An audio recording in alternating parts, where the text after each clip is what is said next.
Welcome back to Casa Style, guys. Now it's time for today's Casa Calendar update, where we let you know what's going on in the Duke City. And today we're talking about Mental Health Awareness Month.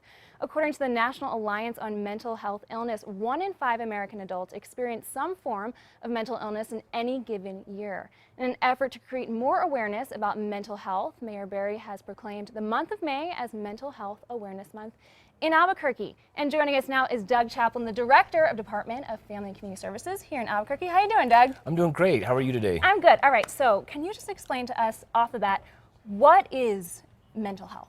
So mental health is generally a sense of well-being where someone can go about their day-to-day activities, they can engage in their work or their school and their family, and then they can deal with the normal stresses of life and move on through it. Right, and what are some of the warning signs for mental illness we can look out for? Sure. So if you're, you have a loved one or a friend or a coworker and you're beginning to see some things that are changed from their usual habits or patterns, they become a little bit more withdrawn, they may become quiet, they may talk about how horrible things are. Right.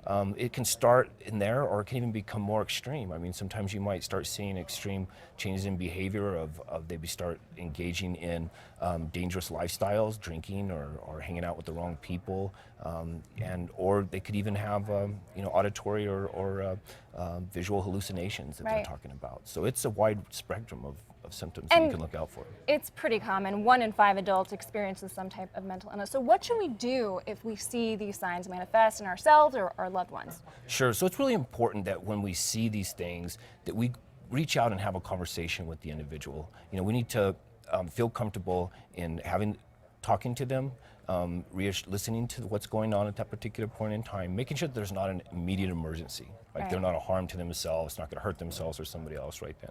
And then you want to listen in sort of a non-judgmental way and assure them that it's going to be okay. And then once you've sort of assessed what's going on, you want to encourage them to find professional help if that's necessary, or continue in some sort of recovery program. Good advice. Good advice. And like we were saying during the break, it's good to get this conversation going. So Doug, can you give us the number and where people can reach you? So you can reach me at 311 through 311 at the City of Albuquerque. Number is right on your screen. And then the number that you see on the screen is a crisis line. So if you encounter somebody that's having an immediate crisis, they're threatening suicide, that's the New Mexico CAL, or New Mexico Crisis Line, and that's available 24/7 at 855-622-7474. So if you come across something that you just don't know what to do with, that's a good number to reach out. And if it seems very dangerous, please call 911. Thank you. And thank you, Doug, for coming in. This is an important thing. So for all the information, just head over to casa.com. All right.